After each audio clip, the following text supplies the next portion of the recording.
मैं सबसे पहले सभापति महोदय आपका मैं धन्यवाद देता हूं कि मुझे आपने बजट पे बोलने का समय दिया है। मैं तीसरा सदस्य इस पे बोल रहा हूं। मैं अभी में से पूर्व कांग्रेस पार्टी के नेता माननीय शशि थरूर जी जो बात कह रहे थे, उन्होंने बहुत सारे आंकड़े दिए हैं। सभापति महोदय, वही मिलते जुलते आंकड़े हमारे पास भी हैं। जब कभी जवाब आए तो शायद उन आंकड़ों का जवाब भी आए। और जब वो अपनी बातों को ख़त्म कर रहे थे तो वो एक शेर पढ़ के गए हैं। मिर्ज़ा गालिब का एक शेर पढ़ के गए हैं सभापति महोदय। सभापति महोदय, यही शेर अगर बीजेपी को पढ़ना होता तो बीजेपी कैसे पढ़ती?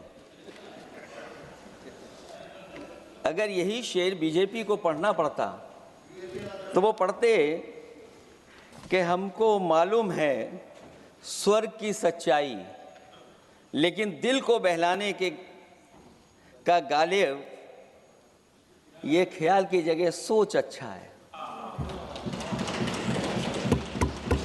सभापति महोदय, यही फर्क है। सबका साथ, सबका विकास।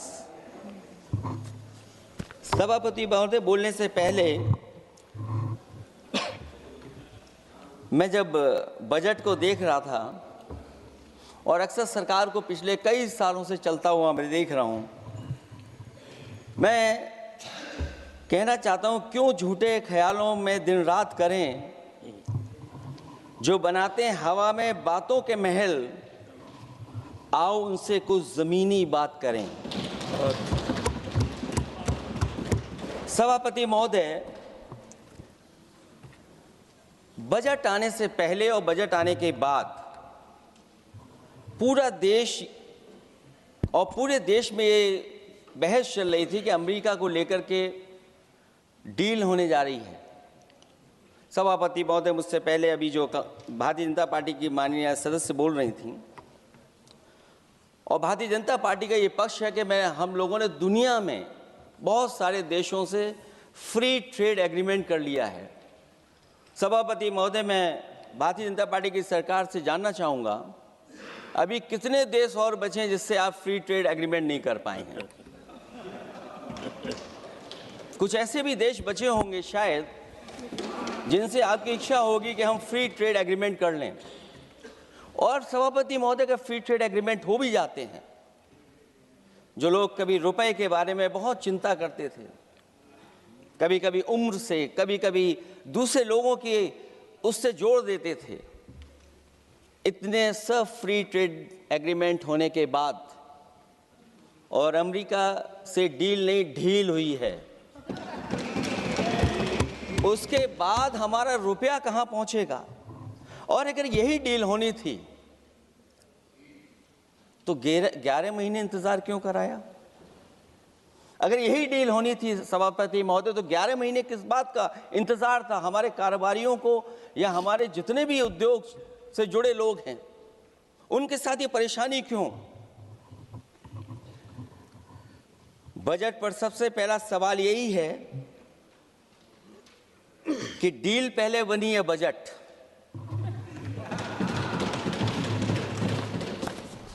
और बजट का हलवा यहां ज्यादा बटा के वहां।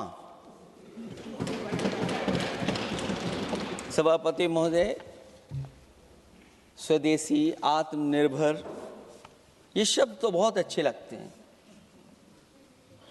लेकिन जब डील हो गई है तो क्या इस बजट को लाने से पहले आत्मनिर्भरता और स्वदेशी को अपने अपने शब्दकोश से हटा दिया है, या इसको उल्टे अर्थ में विलोम शब्दकोश में डाल दिया है? और ये डील नहीं है जो हम आप सब समझ पा रहे हैं। शायद सत्ता पक्ष के लोग ये नहीं समझ पा रहे होंगे, लेकिन पूरा देश समझ रहा है कि हमने अपना बाजार एक बार और खोल दिया है। $500 बिलियन का व्यापार एक तरफा, हमारे आत्मनिर्भरता कहां जाएगी? स्वदेशी नारा हमारा कहां जाएगा? हमारे देश की जनता भाजपा से कह रही है कि जहां तक हमें मालूम है डील एक तरफा नहीं होती है। क्या ये बनी वहां पहुंची यहां जहां जैसे कोई एक पक्षी मान रहा हो? जनता भाजपा से यह भी जानना चाहती है कि 0 बड़ा के 18।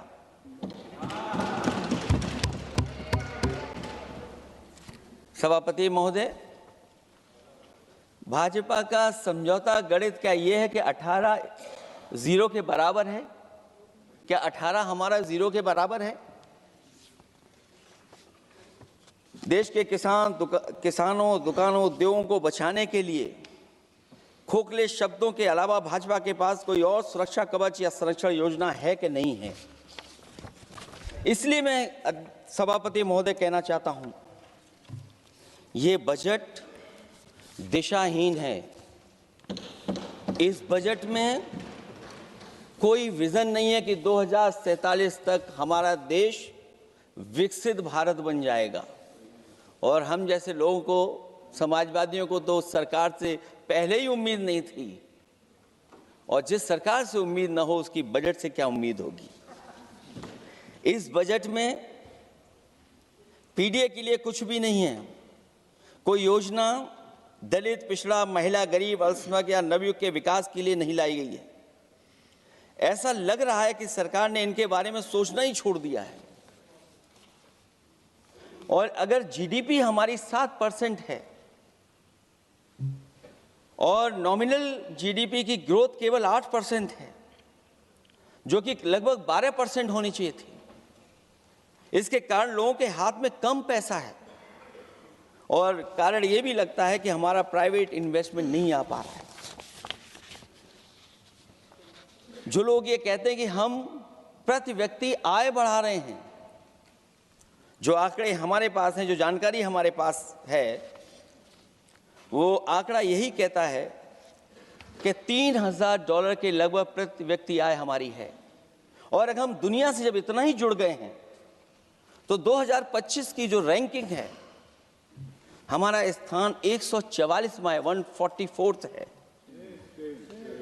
तो जहां हम इतना 10, 11, 12 साल से हम इतने बजट ला रहे हैं, क्या हमारे पर कैपिटा इनकम लोगों की नहीं बढ़ पाई? और सदन में, इसी सदन में कई बार ये पूछा गया कि जो लोग राशन प्राप्त कर रहे हैं, गरीबी रेखा से नीचे हैं, कम से कम उनकी पर कैपिटा इनकम क्या, ये तो बताना ही चाहिए सरकार को। और पिछड़ेपन को दूर करने के लिए कोई विजन नहीं दिखता इस बजट में। जैसे जब बजट आता है तो बजट में ढूंढते हैं हम लोग कि हमारे स्टेट के लिए क्या और खास नया आया होगा। उत्तर प्रदेश जैसा प्रदेश जहां पर डबल इंजन की सरकार को बहुत कुछ कहा जाता है कि डबल इंजन की सरकार है, हम विकास भी डबल करेंगे, लेकिन मैं देखता हूं उत्तर प्रदेश के लिए कोई खास योजना ऐसी नहीं आई है जिससे उत्तर प्रदेश के 25 करोड़ लोगों को कुछ मुख्य धारा से जोड़ा जाए। वैसे तो बड़ी बड़ी योजनाएं बताई जा रही हैं कि हमारे कई फ्रेट कॉरिडोर्स बन रहे हैं, वाटरवेज बन रहे हैं, एक्सप्रेसवेज बन रहे हैं, लेकिन उत्तर प्रदेश जहां से प्रधानमंत्री जी आते हैं, भविष्य में जो बनेंगे एक्सप्रेसवे, लेकिन भारत सरकार के बजट से कोई भी अभी एक्सप्रेसवे वहां पर नहीं बना। अगर कोई बना हो, नया बन रहा हो, बड़ा बन रहा हो तो बताएं। और जो बने भी हैं वो उस मानक, उस क्वालिटी के नहीं हैं जिस क्वालिटी के आज विकसित भारत के एक्सप्रेसवे होने चाहिए। जो लोग भ्रष्टाचार पे बड़े बड़े सवाल उठाते हैं, वो कम से कम अपनी सड़कों को देखें, अपने एक्सप्रेसवेज को देखें कि उन्होंने क्या बना करके खड़ा इतने हजारों करोड़ रुपए खर्च करने के बाद। इनके सबसे पहले प्रधानमंत्री अटल बिहारी वाजपेयी जी, उनके नाम से कोई एक्सप्रेसवे बन रहा था। सभापति महोदय, हम लोगों ने अखबारों में पढ़ा, कई लोग स्टेटमेंट भी देते हैं कि हम एक्सप्रेसवे बना रहे हैं। उनके नाम से बनने के साथ साथ उनका नाम भी बदल दिया। पहले वो चंबल एक्सप्रेस वे बन रहा था, फिर अटल जी के नाम से एक्सप्रेस वे बन रहा था। लगता है वो जमीन पर नहीं उतरा, वो केवल कागजों पे बन रहा था। तो ये तो एक्सप्रेसवे की बात हुई। सबसे बड़ा सवाल ये है कि किसान को लेकर के इन्होंने कहा कि किसान की हम आय दोगुनी कर देंगे। आज हमारा किसान इस उदारीकरण में कहाँ खड़ा है? जिस किसान को लेकर के पूरे देश के सभी राजनीतिक दल चिंतित रहते हैं, इस डील के बाद हमारे किसानों का हाल क्या होगा? और जब सब कुछ विदेश से ही आएगा तो हमारा किसान भारत में क्या उगाएगा, जमीन पर क्या उगाएगा और क्या बेच पाएगा? सभापति महोदय, सरकार ने बड़ा बजट पेश किया, कहा कि हम एग्रीकल्चर इंफ्रास्ट्रक्चर तैयार करेंगे, एग्रीकल्चर इंफ्रास्ट्रक्चर से हम मंडियां तैयार करेंगे, बाजार तैयार करेंगे, एमएसपी लागू करेंगे। हमारे किसान जब काले कानून के खिलाफ लड़ रहे थे, बड़ी संख्या में जान चली गई, उसके बाद सरकार कहीं पीछे हटी और उन्होंने काले कानून वापस लिए। लेकिन आज भी किसानों को जो कानूनी गारंटी मिलनी चाहिए वो अभी तक एमएसपी की कानूनी गारंटी सरकार नहीं दे पाई है। और जो 23 क्रॉप और हॉर्टिकल्चर क्रॉप और दूध को लेकर के सरकार दावा करती है कि हम सब्जियां इतना, हॉर्टिकल्चर क्रॉप्स हमारी इतनी ग्रो कर गई हैं, हम दुनिया में इतना पैदा कर रहे हैं। दूध के जब आंकड़े बताते हैं कि दुनिया में हम दूध का उत्पादन इतना कर रहे हैं, और अगर आपका बजट ही विकसित भारत का बजट है तो हमारे हॉर्टिकल्चर क्रॉप्स और जो हमारा किसान दूध का उत्पादन कर रहा है, दूध का उत्पादन हो रहा है, उसके लिए एमएसपी की गारंटी कब देंगे आप लोग? और गारंटी हम लोग इसलिए मांग रहे हैं क्योंकि उसको घर कैसे बनाएगा, घर कैसे चलाएगा? अगर उसको लाभ नहीं मिलेगा, बच्चों को कैसे पढ़ाएगा? अपनी बेटियों को हंसी खुशी विदा कैसे कर पाएगा? और इधर तो जहां फसल की कीमत नहीं मिल पा रही है, सभापति महोदय, सोने के भाव कहां पहुंच गए हैं? पहले गरीब सोचता था जब हम अपनी बेटी की विदा करेंगे तो कुछ सोने का एक सामान खरीद करके दे देंगे उसको। जैसे जैसे बीजेपी की सरकार चली और आगे बढ़ती गई, 12 साल ऐसे हैं आ गए कि अब तो चांदी तो दूर, अगर यही सरकार चलती रही तो लोहे पर पीतल चढ़ाकर भी गरीब अपनी बेटी की विदाई नहीं करा पाएगा। कैसे अपने भविष्य के लिए 2 पैसे जमा कर पाएगा? मतलब आज क्या खाएगा, कल के लिए क्या बचा पाएगा? ये किसानों के बड़े सवाल हैं। भाजपाई किसानों को लाभ नहीं पहुंचाना चाहते हैं, ये किसी और को लाभ पहुंचाना चाहते हैं। कुछ अदृश्य लोग हैं जिनको लाभ पहुंचाना चाहते हैं, क्योंकि इनका बजट,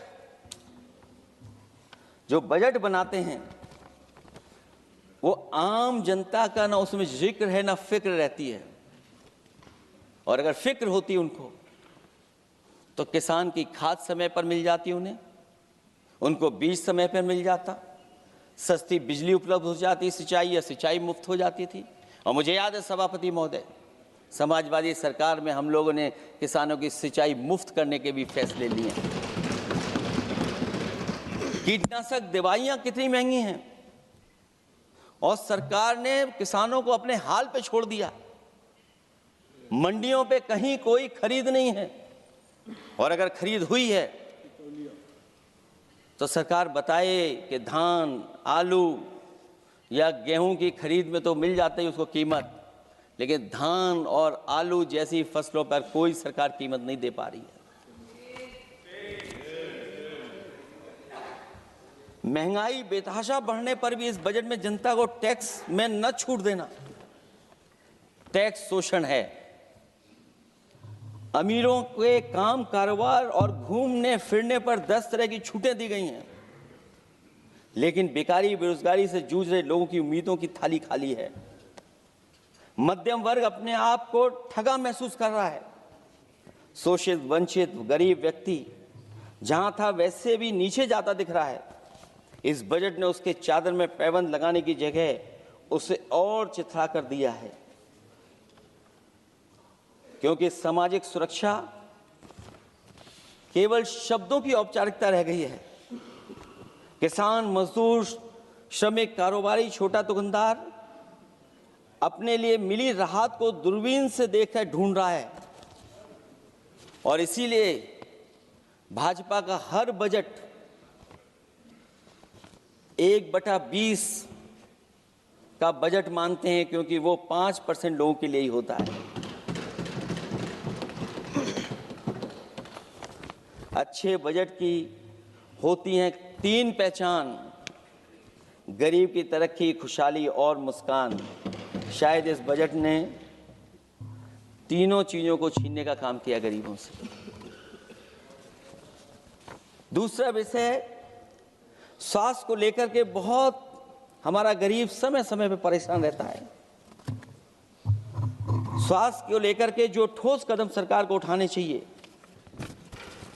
वो सभापति महोदय सरकार नहीं उठाती दिख रही है, और जितना भी स्वास्थ्य सेवाएं हैं वो ठप होती चली जा रही हैं।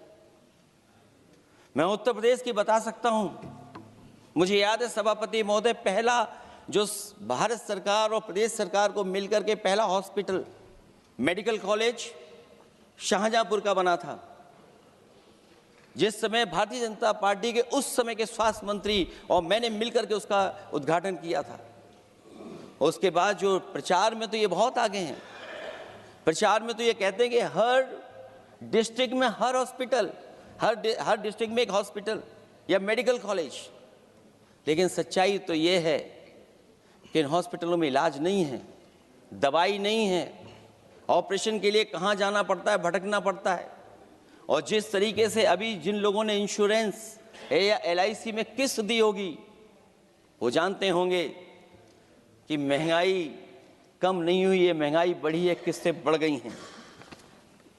उदाहरण के लिए दिल्ली के एम्स के लिए 5,600 करोड़ रुपए, और आयुष्मान भारत के लिए पूरे देश के लिए सरकार ने जो बजट रखा है वो 4,700 करोड़ रुपए है।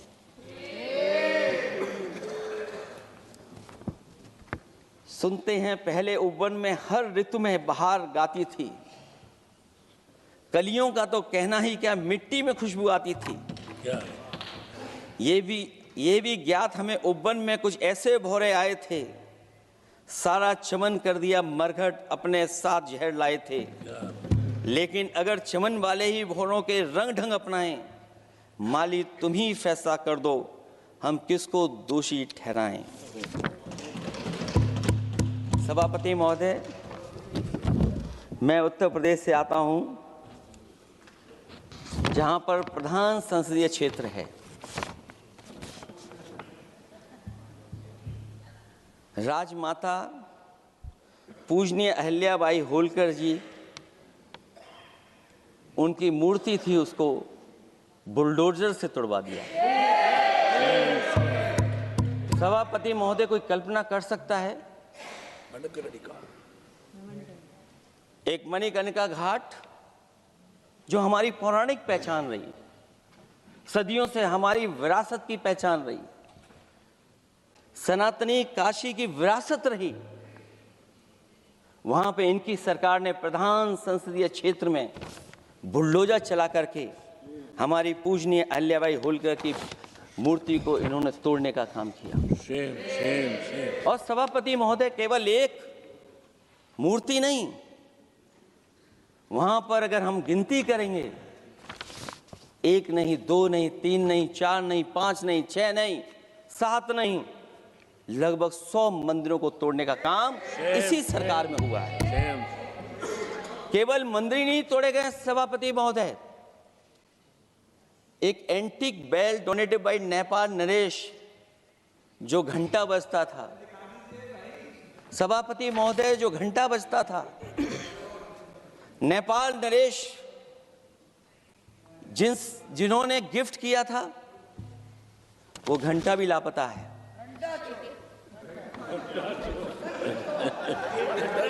केवल घंटा ही लापता नहीं है,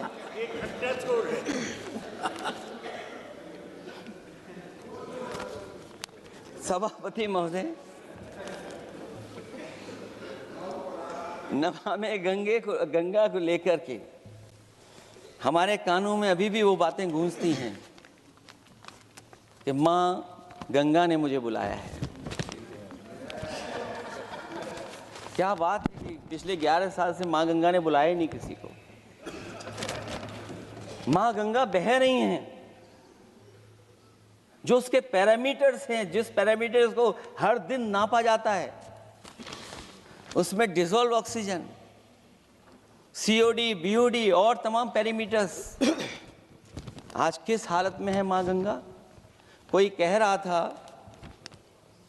कि अब गंगा बहकर के दूर तक जाएंगी, लेकिन शायद वो ये नहीं जानते होंगे कभी कभी उल्टी गंगा भी बहती है।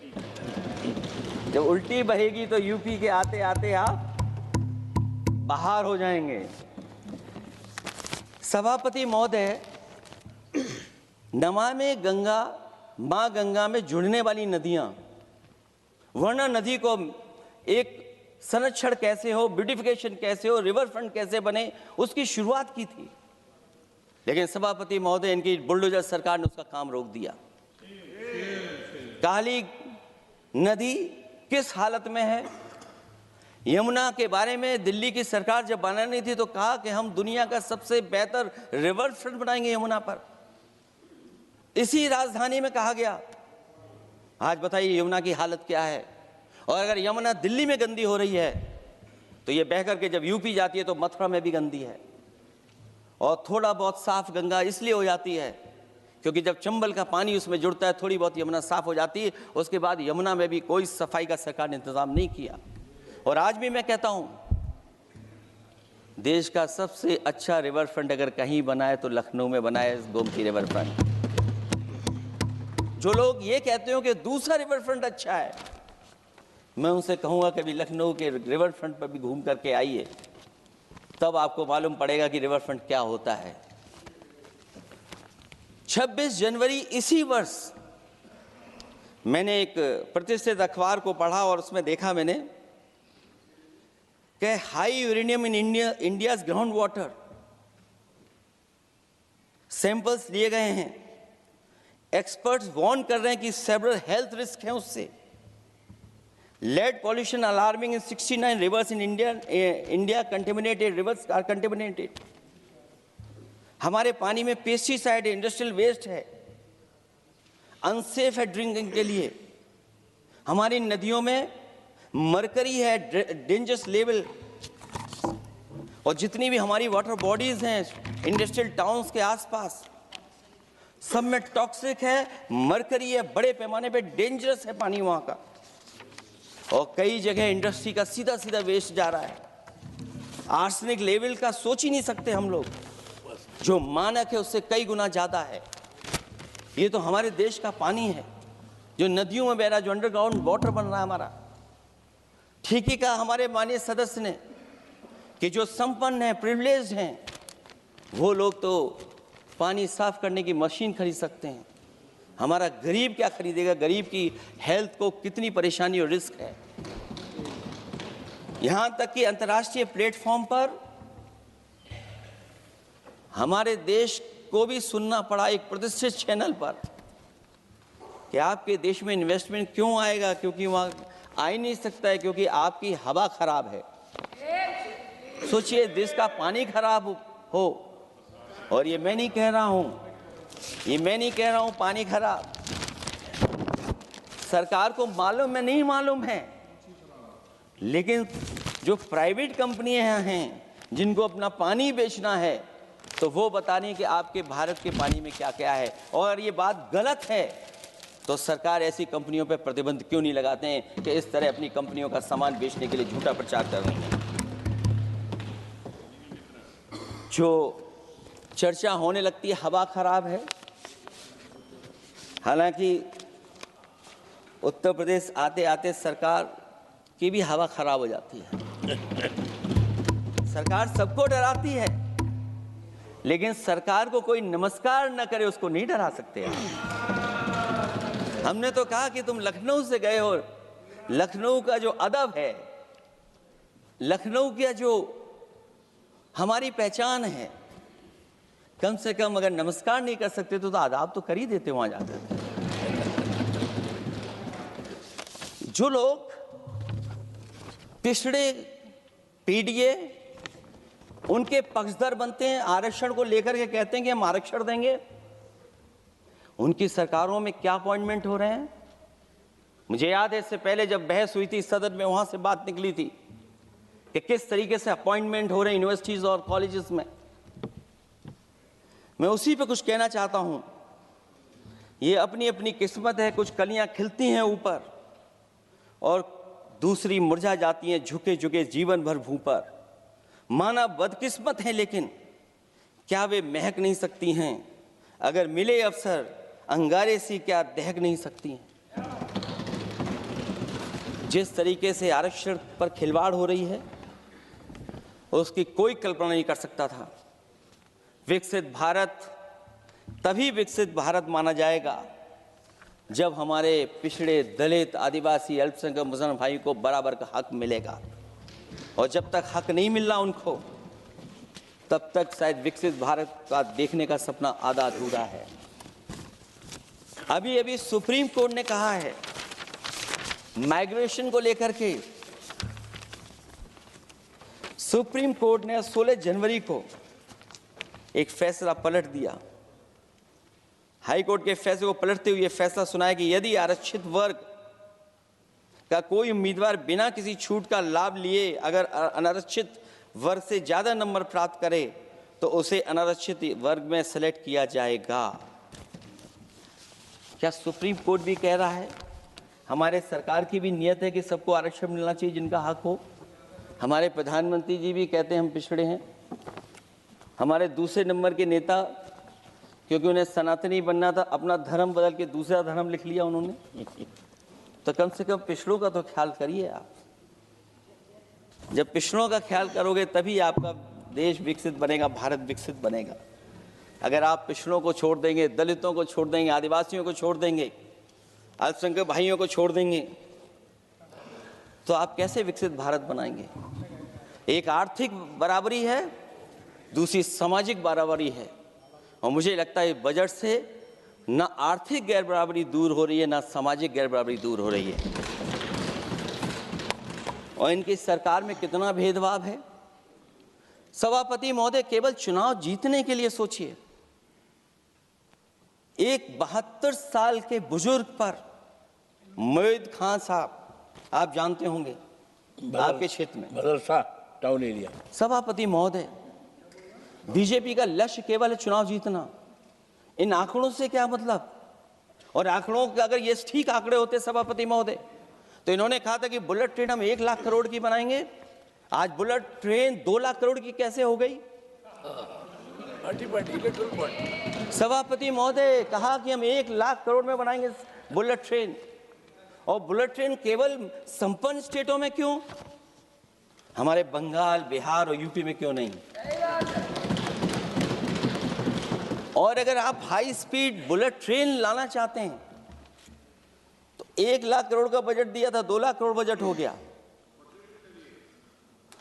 यूपी में जब बनेगा तो पता नहीं कब बनेगा, कौन जानता है कब बनेगा। चुनाव जीतने के लिए इनकी सरकार के लोगों ने झूठा फंसाया।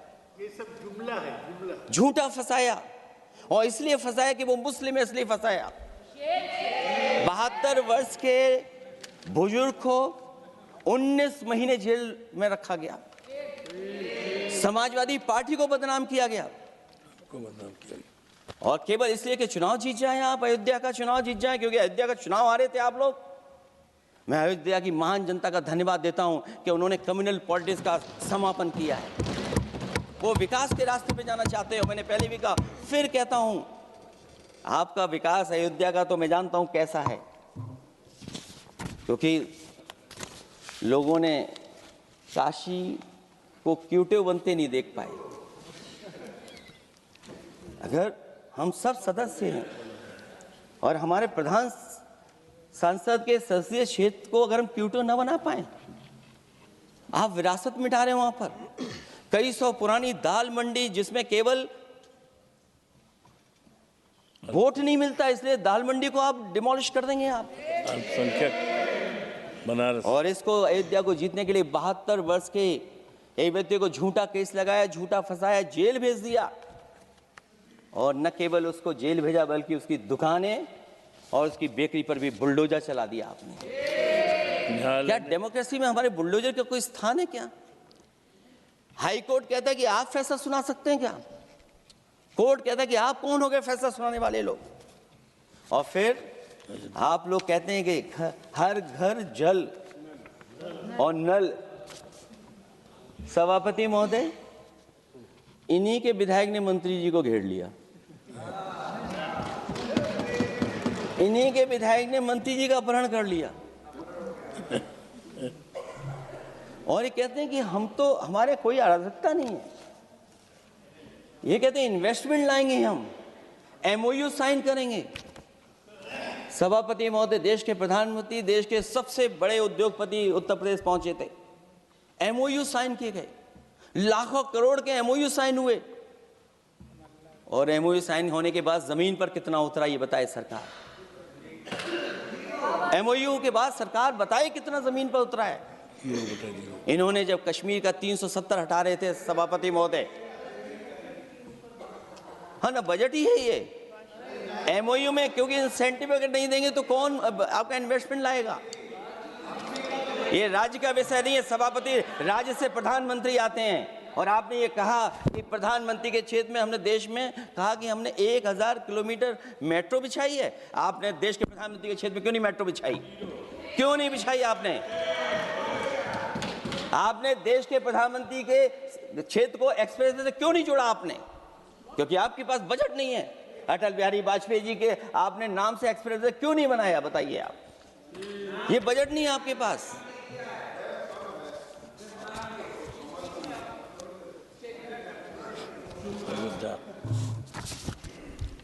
अयोध्या एयरपोर्ट घोटाला, एयरपोर्ट बनते ही पानी टपकने लगा। एयरपोर्ट तो दिल्ली का है, बजट तो दिल्ली ने दिया होगा। अयोध्या रेलवे स्टेशन, हमारे कन्नौज का रेलवे स्टेशन बनते ही गिर गया और गिरने के बाद अभी तक नहीं बन पाया। तो ये बजट का हिस्सा नहीं है क्या? आप वाटरवेज बात कर रहे हैं, गंगा साफ नहीं है, आप पानी का जहाज कहां ले जाएंगे? बिहार में जाकर के रुक जाएगा। पिछली बार भी एक पानी का जहाज चला था, बनारस से जाते ही बिहार में रुक गया, जाकर के पटना भी नहीं पहुंच पाया। Rampath, sewer line smart city का हिस्सा है। आपका स्मार्ट सिटी कैसा है? इंदौर में पानी पीने से कितने लोगों की जान चलेगी सभापति महोदय? और कोई शहर बता दीजिए जहां कूड़ों का ढेर ना हो। जब देश के प्रधानमंत्री जी ने झाड़ू उठाया हो और उसके बाद भी कहीं कूड़ा ना हटे सभापति महोदय।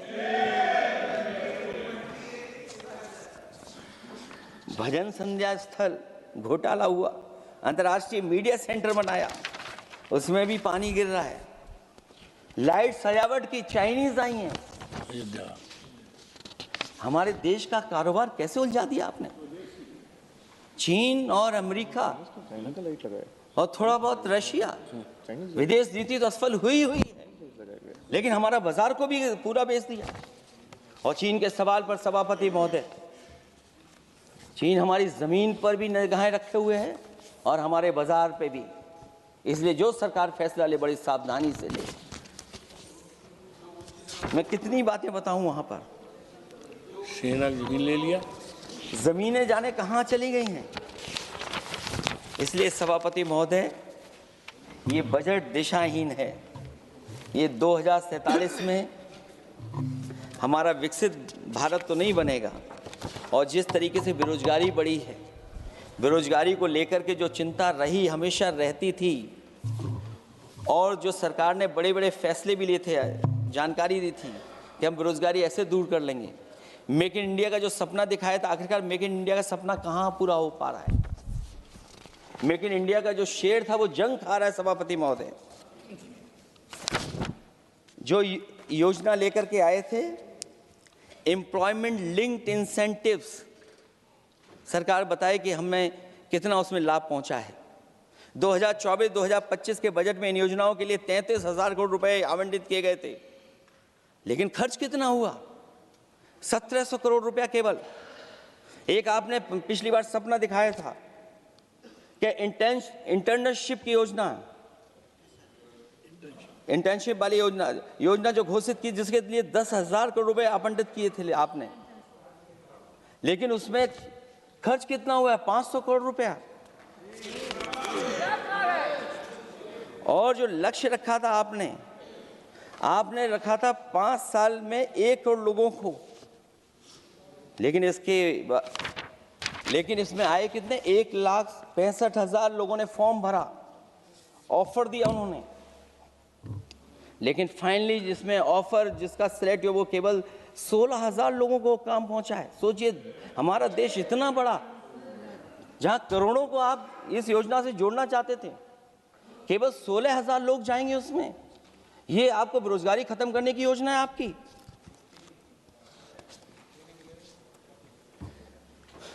माननीय वित्त मंत्री जी के सदन के सामने स्थिति स्पष्ट करनी चाहिए कि मनरेगा एक महत्वपूर्ण योजना थी जिसमें गरीबों को ग्राम स्तर पर रोजगार मिलता था, राइट टू वर्क के अनुसार थी। इस योजना को समाप्त करते हुए आपने क्या नाम रखा है? बीबी राम जी। और हमारे राम जी कहाँ बैठे हैं?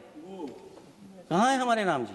पीछे बैठे, जिन्हें बचपन से हम देखते आए राम जी। ये हमारी खुशकिस्मती है कि राम जी सदन में बैठे हैं, लेकिन आप राम जी का अपमान कर रहे हैं। आपको उनको यहाँ नहीं बैठा सकते, आपको यहाँ बैठाना चाहिए नंबर 2 पर। अगर आप सच्चे मायने में सभापति महोदय बीपी राम जी, आप कृपया, देखिए वित्त मंत्री राम जी को ही नहीं जानती हैं। अखिलेश जी, हे भगवान, हम क्या करें अब? अखिलेश जी, आप कृपया बजट पे आ जाइए। आप कृपया बजट पे आ जाइए अखिलेश जी। सभापति महोदय, बजट पे आइए, बजट पे आइए। एक मिनट, क्या बोले? फिर बोलना दोबारा। नहीं, आप बजट क्या बोलिए? नहीं, सभापति जी बोलिए। नहीं, सभापति महोदय, नहीं, जिन्होंने गोली चलाई वो आपका राम मंदिर बना रहे हैं। सभापति महोदय, जिन्होंने गोली चलवाई वो राम मंदिर बनवा रहे हैं। अगर कुछ पता ना हो तो जाकर के पूछ लेना, पता कर लेना। आधी अधूरी जानकारी के साथ मत आया करो यहाँ पर। अब आप बताइए सभापति महोदय, बीबी राम जी नाम बदल दिया आपने। यूपी जैसा बड़ा स्टेट, उसको क्या मिलेगा अब, जहां पर 1,000 ग्राम सभाएं अर्बन हो गई हैं। जब 1,000 ग्राम सभाएं अर्बन हो गई हैं और 40% व्यय प्रदेश सरकारों पर डाल दिया गया है, ये स्कीम कैसे चलेगी आपकी? मैंने पहले ही कहा था कि एमएसपी की लीगल गारंटी मिलनी चाहिए, और जिस तरीके से किसान आत्महत्या कर रहा है, एनसीआरबी के आंकड़े सरकार के पास होंगे कि किसान कितनी आत्महत्या कर रहा है। जिन्होंने ये कहा कि 2022 तक हम दोगुनी आय कर देंगे। आप बताइए, आलू की पैदावार की क्या आय दोगुनी हो गई? धान की पैदावार करने वाले की आय दोगुनी हो गई। आपको गाय से बहुत प्रेम है। हमारे क्षेत्र में खुद एक काऊ मिल्क प्लांट बना, यूपी का पहला काऊ मिल्क प्लांट। आपकी सरकार ने उसको बंद कर दिया। आप कहते गाय की सेवा करो, लेकिन पहला यूपी का काऊ मिल्क प्लांट वो आपसे बंद हो गया। अगर शायद हम ऊंट के मिल्क की चॉकलेट बना रहे होते उस प्लांट से, तो वो प्लांट चलता रहता। आय दोगुनी कितनी हुई है बताएं सरकार? मत्स्य पालन और पशुधन विकास की तरफ सरकार का कोई ध्यान नहीं है। सरकार का कहना है कि वित्त अच्छी हुई है, लेकिन क्या कारण है कि एफडीआई में लगातार कमी आ रही है? विदेशी इन्वेस्टर्स क्यों बाहर ले जा रहे हैं? भारत में इन्वेस्ट करने के लिए क्यों नहीं इच्छुक हैं? और शेयर मार्केट क्यों इतनी जल्दी गिर जाता है? रुपए के मूल्य में डॉलर के विरुद्ध निरंतर गिरावट आ रही है। और इसके बाद सभापति महोदय, इस डील और ढील के बाद हमारा रुपया कहां होगा, ये सरकार जरूर बताए हमें। मैन्युफैक्चरिंग में कोई सुधार नहीं हो रहा है। अभी भी हम जीडीपी के 15% पर मैन्युफैक्चरिंग पर निर्भर हैं, जबकि मैन्युफैक्चरिंग के शेयर मेक इंडिया के अनुसार अभी तक 25% होना चाहिए था। इससे स्पष्ट लगता है कि मेक इन इंडिया, आत्मनिर्भर भारत और पीएलआई योजना सफल नहीं हो पाई हैं, और उसी का परिणाम है कि आज हमारे नौजवानों को रोजगार और नौकरी नहीं मिल पा रही है। सरकार उद्योगपतियों के साथ खड़ी है। सरकार द्वारा लेबर कोड्स लाए गए हैं, जिन लेबर रिफॉर्म्स के रूप में दर्शाया जा रहा है वो लेबर कोड एम्प्लॉयर के हित में है, लेबर के पक्ष में नहीं है और मजदूरों के नहीं है। अब अधिकांश उद्योगों द्वारा लेबर को कोई भी नौकरी से निकाला जा सकता है। इतना तानाशाही होगी कि जब चाहेंगे तब निकाल देंगे। उनके 8 घंटे से अधिक काम कराया जा सकता है। परमानेंट एम्प्लॉयमेंट की बजाय कॉन्ट्रैक्चुअल एम्प्लॉयमेंट की व्यवस्था की है सरकार ने। सोचिए, यही सरकार है कि सबका साथ सबका विकास। एयर पॉल्यूशन को लेकर के मैं पहले ही कह चुका हूँ, और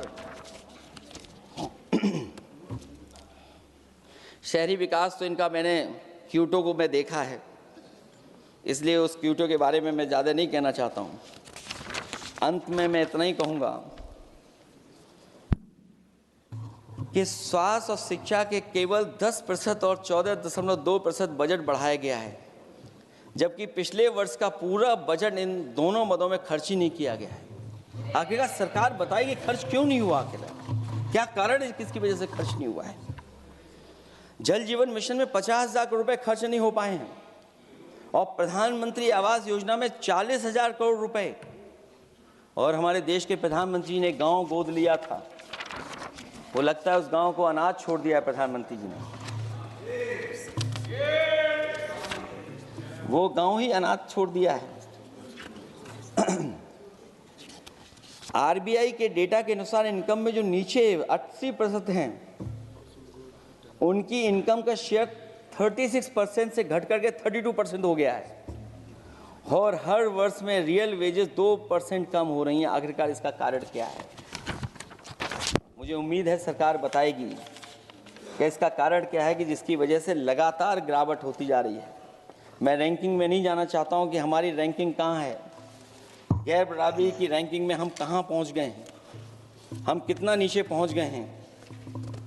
जो तरह तरह की रैंकिंग समय समय पर आती हैं, उन रैंकिंग के बारे में सरकार को ज़रूर पता होगा कि हम एजुकेशन इंडेक्स में कहाँ हैं दुनिया में, हम हेल्थ इंडेक्स में कहाँ हैं दुनिया में, और जो एयर क्वालिटी के इंडेक्स है उसमें हम दुनिया में कहाँ हैं। इसलिए सभापति महोदय, मैं अंत में इतना ही कहना चाहता हूँ कि ये बजट दिशाहीन है। 2047 तक विकसित भारत तो नहीं बनेगा, लेकिन हमारे गरीबों के साथ बहुत अन्याय होगा। जिस तरह एआई पे बात की गई है, एआई अगर अच्छाई और भलाई के लिए हो तो अच्छी बात है, लेकिन पता नहीं भारतीय जनता पार्टी पे कितना रिसोर्सेज हैं कि एआई और जितना भी हमारा वो है जो बजट है, वो सबसे ज़्यादा खर्च वो करते हैं दूसरों को बदनाम करने के लिए। इसलिए इन्हीं शब्दों के साथ मैं सभापति महोदय का धन्यवाद देता हूँ। मैं उम्मीद करता हूँ कि सरकार इस बजट को गरीबों की तरफ मोड़ेगी, पीडीए के लोगों की तरफ मोड़ेगी, जिससे वो भी मुख्य धारा में खड़े हो सकें। बहुत बहुत धन्यवाद। माननीय सदस्यगण, अभी हम केंद्रीय बजट पर सामान्य चर्चा में हैं। अगला